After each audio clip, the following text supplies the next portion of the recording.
Hi. So in a previous video I posted today, I mentioned that today is my baptism for the Church of Jesus Christ of Latter-day Saints, and I don't really speak much about religion and faith on this channel. It's not wasn't never the purpose of it. Um, but however, um, some may ask why that church as opposed to others, which is a fair question. Um, I was raised Catholic, and I still and will always have a great and deep abiding respect for the Catholic Church. But while I was last year was a very busy, very difficult, very stressful year for me, and I've been out of sync with my faith for a long time. I wasn't really practicing it. I was like more of a cultural Christian. Like I acknowledged it, but it wasn't really a thing that I focused on. Um, so, and in Australia, all we do is just work, work, work. There's not much time for anything but work. And when you finish work, you're so tired that you just you try and put time in with your kids or whatever after work, and you do the best you can. So when I had my little trip in the Philippines in the last year, I had time to like reflect and think about what kind of life I want to live and where I want to go with my life and all that kind of stuff. Because I love my job, um, but it's unhealthy to just have a life based purely around work. Um, Now I know the grinders, or the online hustlers, and that will disagree, but yeah, that's my personal belief. That it's important to work hard and commit yourself to your job, but I also have a family. I have a wife. I have children, and they deserve as much attention, as much love for me as I can give them. So I prayed, um, as I was taught to. I prayed and I asked for guidance. I asked for, Lord, guide me to where you want me to go. What are the next steps you want me to take? And I felt a compulsion, an urge, uh, like a pull, like an internal, like here from chest, just as they say in YouTube, trust, um, uh, like a gentle pull to kind of book a moment. I've met with missionaries before. I have done so in the past. It was always intermittent because of work. I'm a shift worker, so I couldn't really catch up with them as often as I wanted to, as often as I should.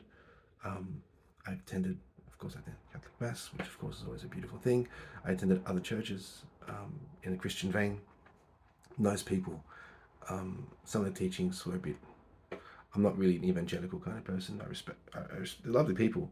I respect them, but it doesn't really click with me, which is fine. Good luck to them.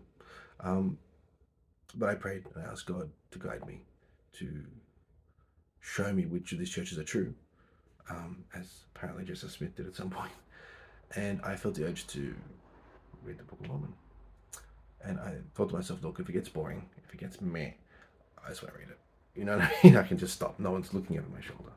But I read it, and I read it, and I read it. I kept reading it. And by the time I got home, I'd read maybe 60, 70% of it by the time I got home. And of course, once I got home, I immediately went back to work straight away. But I got the audiobooks out and I jumped across to the audiobook section, listened to an audiobook, and I finished it. Wow, couldn't have been that bad. And what I read was not crazy or outrageous, nothing, oh, where, it's a book, it was a story, um, predominantly about Jesus, which when I joined those evangelical churches, they'd play these anti-Mormon videos, and it was all about they've got a different Jesus and a different Bible.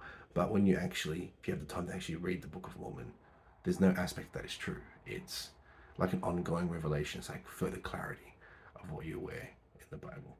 Um, I've read a fair bit of the Bible. I don't pretend to have read it back to front. Few people, if any, have. Not that it's an excuse. Um, but it just seems to logically flow. Like when you hear. eh, So anyway, I prayed and asked God to guide me. I feel, he pushed, pushed or gently pulled me towards reading the Book of Mormon. So as soon as I came back, I contacted the missionary. I said, "Hey, well, actually, while I was on my trip, while I was reading the Book of Mormon, I was texting them, asking questions, and I was reading church videos, and I was looking. I was trying to learn. I started by looking at the stuff that people use as an attack on the church. So I looked at, for example, the polygamy. I looked at Joseph Smith's legal record.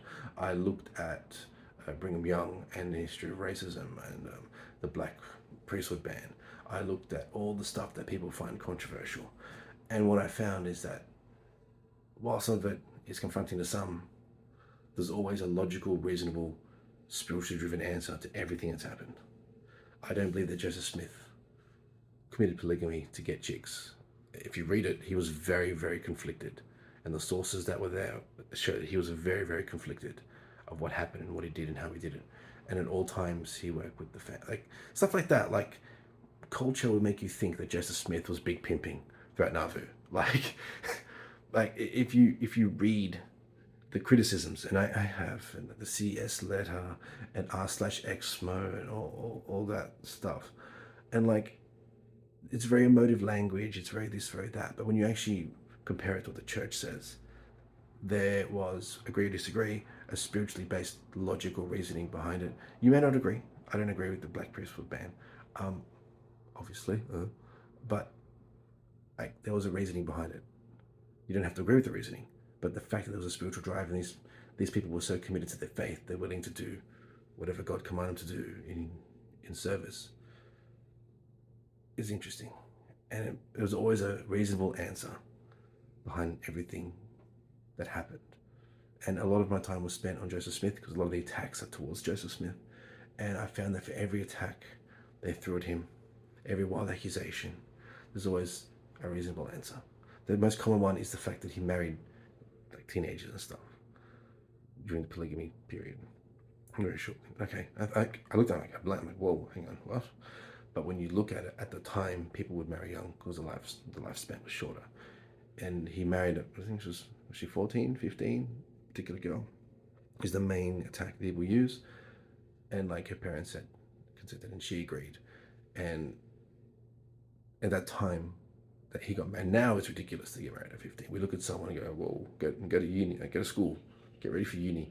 But back then it was a very different life. And in the frontiers, in the West, and all that kind of stuff, that age, people would get married at a younger age. Again, you just have to look a bit deeper. And I think a lot of people don't do that. They just superficially go, oh, no. And yeah, so I looked at what people attacked the church for first, and then I found the answers, and I pray on it. God, guide me. Like, am I following the wrong path? At all times, regularly, I'd ask God, show me this church is true. If it's not, guide me away. Guide me to your true church. Lead me to where you want me to lead me. I'm walking this in faith. I don't have to do nothing. Like, I'm 37. The days of forcing people to go to church are long gone. It's by choice. It's by faith. Guide me, Lord. Show me the path. And I kept going. And instead of driving me away or reading something that was like repulsive or disgusting, I found logic. I found faith. I found, a covenant path. I found people who were doing as God commanded him to do. And like, I live in Australia. If God commanded Australians to stop drinking tomorrow, there'd be a riot. Yeah, Church of Latter-day Saints, God called them to do this, they did this. And when God called them to end polygamy, they ended it. And when God called them to go amongst the people and build Zion where you were, they did it. And that obedience to God impressed me. And their openness about what happened, the history. And to me, it was always open. I never got rejected for an answer. When I'd go to the church, ask questions, they'd answer it. And then from there, my faith continued to build, and here I am. I'm getting baptized.